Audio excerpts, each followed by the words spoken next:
चेन्नई नगर के सभी सम्माननीय नागरिक बंधुओं, माताओं, बहनों, मैं बहुत आभारी हूं आप सभी का और विशेष रूप से श्री शोभाकांत जी का, प्रदीप भाई का, निरंजन भाई का, मेघानी भाई, इन सब का बहुत आभारी हूं कि इन सब की प्रेरणा से मुझे आपके बीच में एक ऐसे विषय पर बात करने का मौका मिला जिन विषयों पर मैं पहले बात नहीं करता था। हमारी जो चिकित्सा और स्वास्थ्य का विषय है, इस पर बात करने की प्रेरणा मुझे पिछले 3-4 साल पहले हुई, जब मैंने भारत सरकार को एक पत्र लिखा था। मैंने भारत देश की सरकार के स्वास्थ्य मंत्री को एक पत्र लिखा था, ये जानने के लिए कि हमारे देश के लोगों की स्वास्थ्य की स्थिति क्या है। हमारे देश की सरकार हर 10-10 साल में एक जनसंख्या की गणना कराती है, जिसको सेंसस कहते हैं हमारे देश में। तो जब सेंसस होता है तब उस समय ये भी गणना की जाती है कि कितने लोग बीमार हैं, किनको क्या क्या बीमारी है और कितने लोग स्वस्थ हैं, कितने संपूर्ण स्वस्थ हैं, कितने आधे स्वस्थ हैं। तो मैंने आज से लगभग 4 साल पहले एक पत्र लिखा था स्वास्थ्य मंत्री को और उसमें एक ही प्रश्न पूछा था कि भारत के लोगों की स्वास्थ्य की स्थिति क्या है।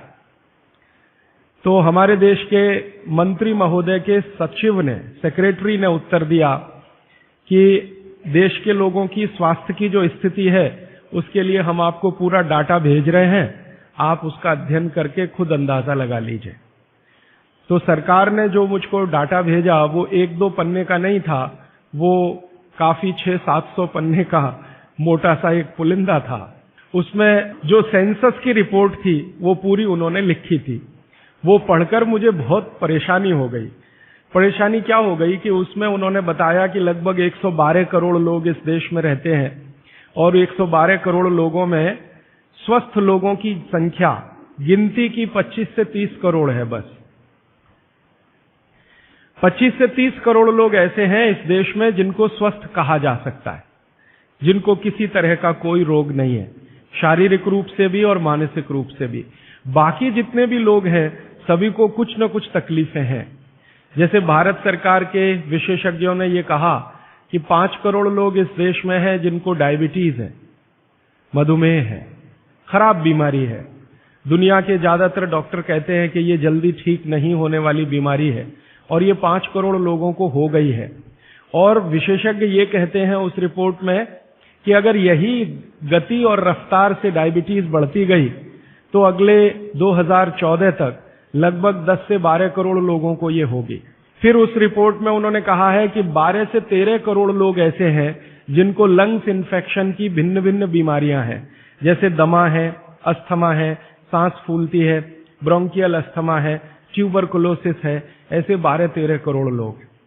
फिर वो विशेषज्ञों की रिपोर्ट कहती है कि भारत में लगभग 15-16 करोड़ लोग हैं जिनको घुटनों का दर्द, कमर का दर्द, कंधे का दर्द, हड्डियों का दर्द, जिसको आप संधिवात कहते हैं सरल भाषा में, ये हड्डियों के, जोड़ों के दर्द की बीमारियां हैं। फिर उसी रिपोर्ट में बताया गया है कि 9 से 10 करोड़ लोग हैं जिनको पेट का कुछ न कुछ तकलीफ है, जिनको पित्त की बीमारियों के द्वारा हम लोग अक्सर परिभाषित करते हैं। गैस बनना, एसिडिटी होना, अल्सर होना, पेप्टिक अल्सर होना, हाइपर एसिडिटी होना, वगैरह वगैरह। और ये सब मैं पढ़ता गया और एक जगह लिखा हुआ था रिपोर्ट में, बहुत परेशान करने वाली बात, कि 20 से 22 करोड़ लोग हैं जिनको आंखों की कुछ न कुछ बीमारी है। या तो कम दिखता है या बिल्कुल नहीं दिखता, रात में नहीं दिखता, दिन में दिखता है तो रंग का अंतर पता नहीं चलता। हम लोग अंग्रेजी में उनको नाइट ब्लाइंडनेस या कलर ब्लाइंडनेस या ग्लूकोमा जैसी बीमारियों से परिभाषित करते हैं। और ये पढ़ते पढ़ते मैं परेशान होता गया। अंत में रिपोर्ट के आखिरी हिस्से में सरकार की तरफ से ये बताया गया था कि ये सब बीमारियां तो हैं और सरकार इनके लिए क्या क्या प्रयास कर रही है। हर साल केंद्र सरकार का बजट है इन बीमारियों को ठीक करने के लिए, वो करीब 96,000 करोड़ रुपए का है, परोक्ष और प्रत्यक्ष दोनों मिलाकर, डायरेक्ट और इनडायरेक्ट। फिर राज्य सरकारों के अलग अलग बजट हैं। उन्होंने बताया कि जैसे तमिलनाडु की राज्य सरकार का बजट 35,000 करोड़ का है, आंध्र प्रदेश की सरकार का बजट 28,000 करोड़ का है। ऐसे अलग अलग राज्यों की सरकारों का बजट है। केंद्र सरकार का बजट और राज्य सरकार का बजट दोनों मिलाकर औसतन मैंने निकाला तो लगभग 1-1.25 लाख करोड़ रुपए का खर्चा है सरकार की तरफ से। फिर ये पूरी रिपोर्ट पढ़ने के बाद और एक हिस्सा है रिपोर्ट का कि भारत की सरकार कहती है कि विभिन्न बीमारियों का इलाज करने के लिए इस देश में जो डॉक्टरों की संख्या है, जो रजिस्टर्ड हैं, वो 23 लाख है। MBBS, MD, MS, BAMS माने आयुर्वेद के और प्लस BHMS होम्योपैथी के, तीनों विधाओं के, होम्योपैथी, आयुर्वेद और एलोपैथी तीनों मिलाकर सरकार कहती है कि 23 लाख डॉक्टर हैं जो रजिस्टर्ड हैं। अब 23 लाख डॉक्टर और लगभग 70 से 75 करोड़ मरीज या बल्कि 80 करोड़ मरीज, तो मैंने हिसाब निकाला कि एक डॉक्टर कितने लोगों का इलाज कर सकता है। अगर ईमानदारी से कोई डॉक्टर सवेरे से शाम तक, सवेरे 7 बजे से शाम 7 बजे तक क्लिनिक में काम करे तो ज्यादा से ज्यादा 50 लोगों को वो देख सकता है।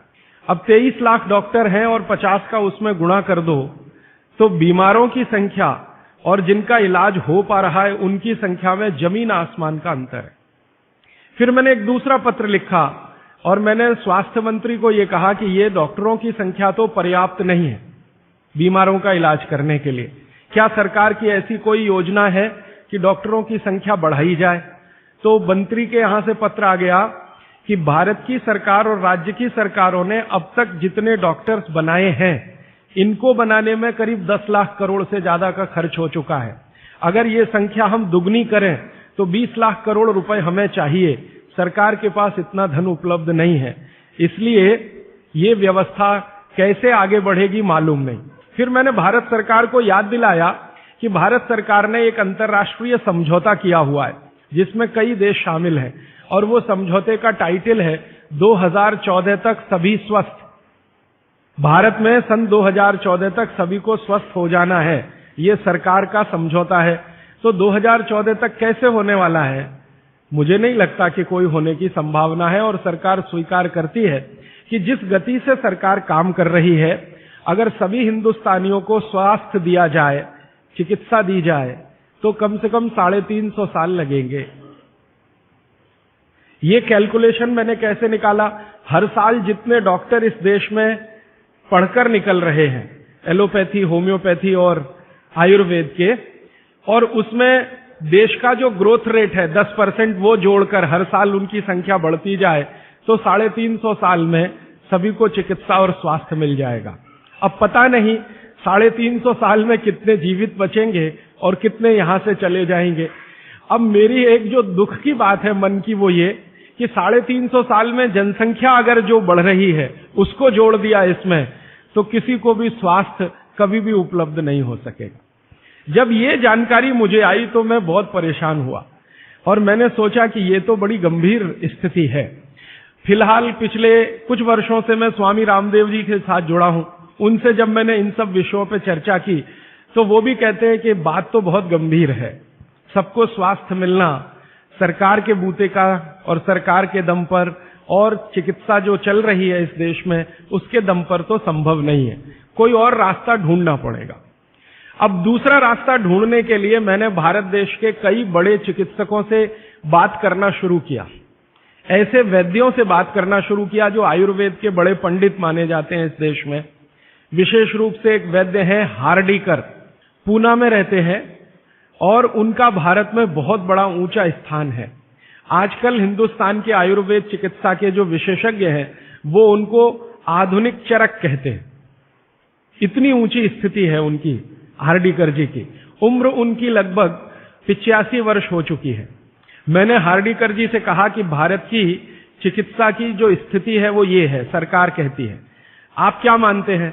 तो उन्होंने कहा कि भारत में किसी को भी सरकार के भरोसे चिकित्सा कभी नहीं मिल सकती। अगर कोई व्यक्ति चाहे तो अपनी चिकित्सा स्वयं करे तभी रास्ता खुलेगा और कोई रास्ता नहीं। हार्डीकर जी ने एक दिन मुझे कहा कि तुम जानते हो 200 साल पहले हिंदुस्तान में लोग बीमार नहीं थे इतने। तो मैंने कहा आप कैसे कहते हैं? उन्होंने कहा स्टेटिस्टिक्स देख लो, आंकड़े देख लो। तो 200 साल पहले के भारत के लोगों के चिकित्सा और स्वास्थ्य के आंकड़े मैंने इकट्ठे किए जो अंग्रेजों की सरकार के द्वारा तैयार किए गए थे, क्योंकि उस समय भारत में अंग्रेजों की सरकार चलती थी। तो मुझे हैरानी हुई कि आज जितने बीमार हैं और उस समय जितने बीमार थे, आज जितनी जनसंख्या है और 200 साल पहले जितनी जनसंख्या है, वो सब बातों को ध्यान में रखते हुए मैं अगर आपको सरल भाषा में कहूं कि अगर आज 100% लोग बीमार हैं तो 200 साल पहले मुश्किल से 8 या 10% लोग ही बीमार थे। अब वो 8 से 10% लोगों की चिकित्सा के लिए अंग्रेजों ने एलोपैथी व्यवस्था यहां शुरू की थी, जो शायद पर्याप्त रही होगी क्योंकि बीमारों की संख्या बहुत कम थी। आज बीमारों की संख्या हमारी कुल संख्या की 70 से 80% हो गई है और ये चिकित्सा लगभग फेल हो गई है। पिछले 60 वर्षों में आजादी के बाद आप सब जानते हैं, सरकार भी मानती है इस बात को कि जितना विकास हुआ है एलोपैथी चिकित्सा का, जितने डॉक्टर बढ़े हैं, जितनी दवाएं बढ़ी हैं, जितने हॉस्पिटल्स बढ़े हैं, जितनी सुविधाएं बढ़ी हैं, उतनी बीमारियां कई गुना गति से बढ़ गई। अब न हॉस्पिटल पर्याप्त हैं न डॉक्टर पर्याप्त हैं। आप अक्सर आए दिन अखबारों में समाचार पढ़ते होंगे, टीवी पर देखते होंगे कि लोगों को बिना इलाज के मर जाना पड़ता है, बिना दवा के मर जाना पड़ता है, हॉस्पिटल के बाहर बेचारे पड़े रहते हैं और डॉक्टर कहते हैं कि उनके ऊपर काम का इतना बोझा है कि वो सभी पेशेंट को अटेंड नहीं कर सकते। ये दोनों तरफ की बातें समझने के बाद मुझे वैद्य हार्डीकर जी की बात समझ में आई कि सब लोग अपनी चिकित्सा करने लगे तो रास्ता खुलता है सभी के स्वस्थ होने का। तो मैंने एक दिन हार्डीकर जी को पूछा कि क्या यह संभव है कि हर आदमी अपनी चिकित्सा खुद कर ले, तो डॉक्टर की क्या जरूरत है? तो उन्होंने कहा है कि डॉक्टर क्या करता है, डॉक्टर क्या करता है, आपसे कुछ बातें पूछेगा, आपको भूख लगती है कि नहीं, प्यास लगती है कि नहीं, नींद आती है कि नहीं, खाना अच्छा लग रहा है कि नहीं, वगैरह वगैरह, और ये सब आप उसको बताएंगे। ये सब बताने के बाद वो अपना कंक्लूजन आपको बताएगा कि आपको फलाना रोग हुआ है या आपको ऐसी तकलीफ हुई है। मतलब क्या है, डॉक्टर ने जो कुछ बताया आपके कहने पर, वो कोई भगवान तो नहीं है, ऐसा डॉक्टर तो कहीं नहीं है कि जो आप कुछ भी ना कहो और बता दे कि आपको ऐसा है। शायद 250-300 साल पहले रहे होंगे ऐसे कुछ चिकित्सक जो नाड़ी देखते ही बात करते थे कि आपने 10 दिन पहले ये खाया। हार्डीकर जी ने मुझे बताया कि ऐसे वैद्य रहे हैं इस देश में जो 1 मिनट आपकी नाड़ी पकड़ लें तो बता देंगे कि कल क्या खाया, 2 दिन पहले क्या खाया, 4 दिन पहले क्या खाया, 10 दिन पहले क्या खाया। अब ऐसे लोगों की कमी बहुत है इस देश में, संख्या भी कम है। तो हार्डीकर जी ने मुझे कहा कि आप जो बताते हैं डॉक्टर उस पर से अपना तय करता है, लेकिन उसमें भी वो पक्का नहीं होता। एलोपैथी चिकित्सा में तो सिद्धांत ही है trial and error, trial and error, trial and error, माने कोशिश करो और गलतियां करो, कोशिश करो और गलतियां करो, कोशिश करो, माने तीर चलाओ, लगे तो ठीक, नहीं तो तुक्का। ये बात हार्डीकर जी के मुंह से सुनी तो मुझे लगा कि वो आयुर्वेद चिकित्सक हैं, शायद इसलिए ऐसा बोलते होंगे। फिर मैंने ये बात कंफर्म करने के लिए एलोपैथी के कई बड़े डॉक्टरों से बात की, बहुत बड़े बड़े डॉक्टरों से बात की, दिल्ली में, मुंबई में।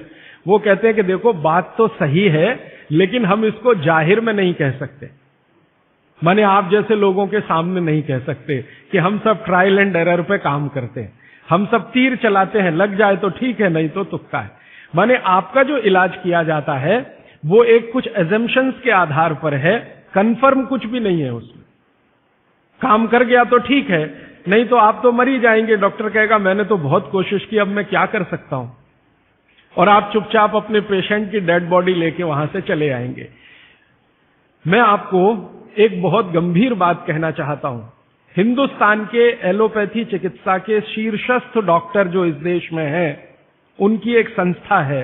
वो संस्था की एक कॉन्फ्रेंस में मैं चला गया था गलती से, एक डॉक्टर मुझे पकड़ के ले गया था, मेरा जाने का तो कोई अधिकार नहीं था, लेकिन डॉक्टर ले गया था। वो कहता था कि तुम सुनना बस बैठ के, हम बात क्या करते हैं, कुछ बोलना नहीं, कुछ कहना नहीं, रिएक्ट नहीं करना, बस सुनना, हम देखो क्या बातें करते हैं। तो उस कॉन्फ्रेंस में 3 दिन में बैठा रहा दिल्ली में। जो बातें होती हैं वो आपको सुना दी जाए तो आप किसी भी एलोपैथी चिकित्सक के पास नहीं जाएंगे। वो बिल्कुल इस तरह से बातें करते हैं जैसे कोई कसाई बकरे को काटने से पहले बात करता है। ऐसी स्थिति इस देश में आ गई है। फिर 3 दिन सुनने के बाद मैं परेशान हो गया, तो मैंने वो डॉक्टर से कहा मैं जाना चाहता हूं। उसने कहा अब तुम समझ गए हम लोग क्या हैं।